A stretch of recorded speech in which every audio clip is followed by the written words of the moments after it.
আর শিয়ালের মুখে ছেড়ে দেয়।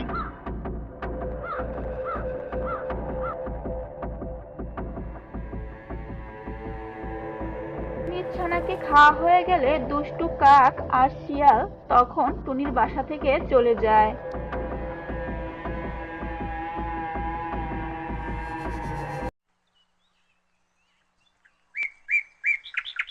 শিয়াল আর কাক চলে যাওয়ার পর টুনি বাসায় এসে দেখে তার ছানাটি বাসায় নেই। এটা দেখে টুনি অনেক ভয় পেয়ে যায়। এদিক ওদিক খুঁজতে থাকে তার ছানাকে।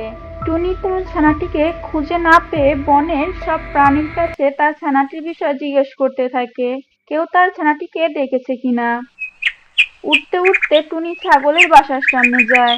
ছাগল টুনিকে এভাবে ছোটাছুটি করতে দেখে ছাগল টুনিকে জিজ্ঞেস করে, টুনি পাখি, তোমার কি হয়েছে? তুমি এভাবে ছোটাছুটি করছো কেন?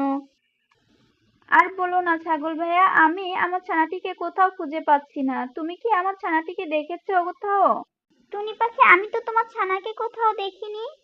তবে হ্যাঁ, শিয়ালকে আর কাককে দেখেছিলাম তোমার বাসার ওই দিকে যেতে। কি বলো ছাগল ভাইয়া, আমার বাসার ওইদিকে গিয়েছে শিয়াল আর কাক? তাড়াতাড়ি বলো ছাগল ভাই, শিয়ালের গুহাটা কোথায়? আমার এখনই শিয়ালের গুহায় যেতে হবে, না হলে আমার ছানাকে আমি বাঁচাতে পারবো না।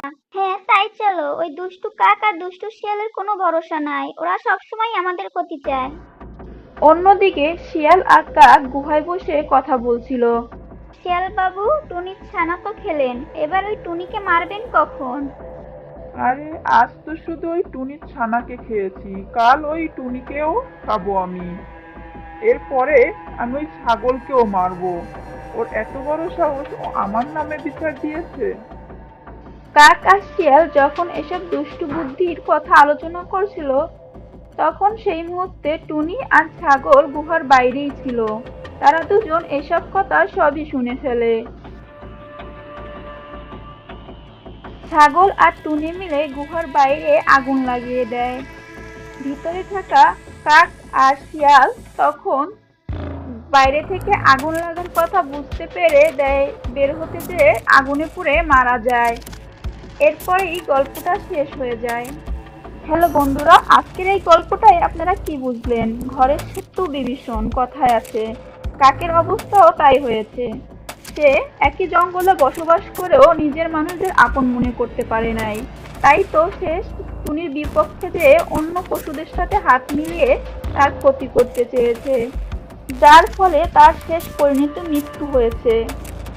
আজকের এই গল্পটা যদি আপনাদের ভালো লেগে থাকে তাহলে অবশ্যই একটি লাইক, কমেন্ট, শেয়ার আর সাবস্ক্রাইব করে দেবেন।